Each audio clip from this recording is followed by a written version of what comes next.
கர்த்தர் நல்லவர், அவர் கிருபை என்றும் உள்ளது. ஆண்டவராகிய இயேசு கிறிஸ்துவின் நாமத்தினால் உங்கள் ஒவ்வொருவருக்கும் அன்பின் வாழ்த்துக்கள். தேவ கிருபையும் சமாதானமும் உங்களுக்கு பெருகுவதாக. இன்று டிசம்பர் 18ஆம் தேதி புதன்கிழமை. இன்று நாம் தியானிக்கும் வசனம் சங்கீதம் 119:14. திரளான செல்வத்தில் களி கூறுவது போல நான் உமது சாட்சிகளின் வழிகளில் களி கூறுகிறேன்.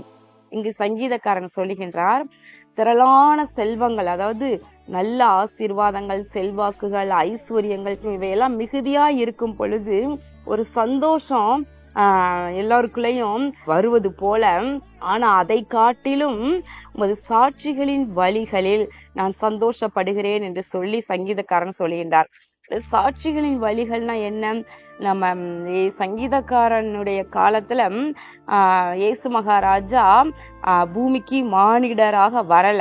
அதற்கு முன் நாட்கள்ல பாடப்பட்டதுதான். பெரும்பான்மையான சங்கீதங்கள் தாவீது பாடியுள்ளது. இப்போ அவர் காலத்துல அவருக்கு முன்பதாக என்ன சாட்சியெல்லாம் இருந்திருக்கோ யோசிச்சு பாருங்க. ஒருவேளை அவருக்கு ஆபிரகாமை பற்றி நல்லா தெரிஞ்சிருக்கும், ஈசாக்க பற்றி, யாக்கோபை பற்றி. இன்னும் வரிசையா நம்ம பார்க்கும் பொழுது மோசேயினுடைய வாழ்க்கை, யோசேப்புனுடைய வாழ்க்கை, இதெல்லாம் பார்க்கும் பொழுது ஒவ்வொருவரும் ஒவ்வொரு விதத்துல தேவனுக்கு பிரியமாக தேவனுடைய வார்த்தையின்படி நடந்து ஆசீர்வாதங்களை சுதந்திரித்து கொண்டதை அவர் அறிந்திருக்கின்றார்.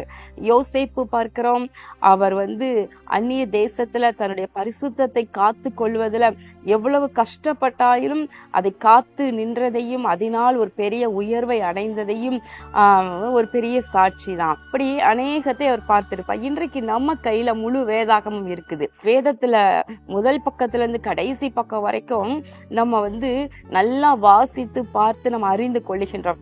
அப்ப அதுல சாட்சிகளை பார்க்கிறோம். நெகேமியாவுடைய வாழ்க்கையை பார்க்கிறோம். எவ்வளவு அவர் தைரியமாக கர்த்தருடைய காரியத்தை செய்வதற்கு எவ்வளவு எதிர்ப்பு வந்த பொழுதும் தைரியமாக சோர்ந்து போகாமல் தான் எடுத்த முயற்சியை அவர் செய்து முடித்தார் என்று பார்க்கின்றோம். தானியேலை பார்க்கின்றோம். வைராக்கியமாக என்னதான் நடந்தாலும் பரவாயில்ல, நான் தேவனை ஆராதிப்பதிலும் வழக்கமாய் நான் ஜெபம் பண்ணுவதில் நான் விடவே மாட்டேன் என்று சொல்லி வைராக்கியமாய் நின்றதை நம்ம பார்க்கின்றோம். இப்படி ஒவ்வொரு சாட்சி. யாகேல் பார்க்கின்றோம். யாகேல் இஸ்ரவேலை கலங்க பண்ணி கொண்டிருந்த சத்துருவை தன்னுடைய கூடாரத்துக்கு வரப்பண்ணின பொழுது அந்த எதிரியை தைரியமாக தன் கைக்கு நேரிட பண்ணுகிறதை அவள் அதை அழித்து ஜெயிக்கிறாள் என்று பார்க்கின்றோம்.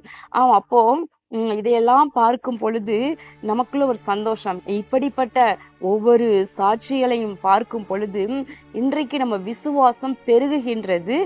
நாமும் கர்த்தருக்காக வைராக்கியமாக நிற்கவும், பரிசுத்தத்தை காத்துக்கொள்ளவும், இன்னும் எப்படி நம்ம அப்போஸ்தலர் காலத்துல பார்க்கின்றோம், இரத்த சாட்சிகளாக கர்த்தருக்காக அவர் ஒவ்வொருவருமே மரித்தார்கள் என்று பார்க்கின்றோம்.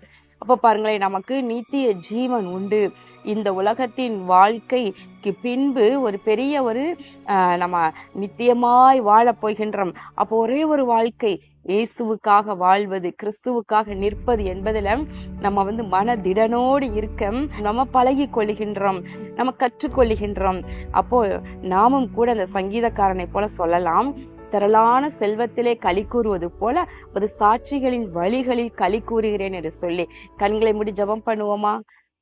எங்கள் அன்பின் பரலோக பிதாவே, இதோ இப்பொழுதும் இந்த நாளிலே நாங்கள் தியானித்தபடி கர்த்தாவே, வேதத்தில் உள்ள சாட்சிகளை ஆண்டவரே படித்து தியானித்து ஆண்டவரே எங்கள் விசுவாசத்தை பலப்படுத்த, ஆவிக்குரிய வாழ்க்கையிலே நாங்கள் முன்னேற எங்களுக்கு அனுகிரகம் செய்வீராக. இயேசு கிறிஸ்துவின் நாமத்தில் நல்ல பிதாவே, ஆமேன். கர்த்தர் உங்களை ஆசீர்வதிப்பாராக. ஆமேன்.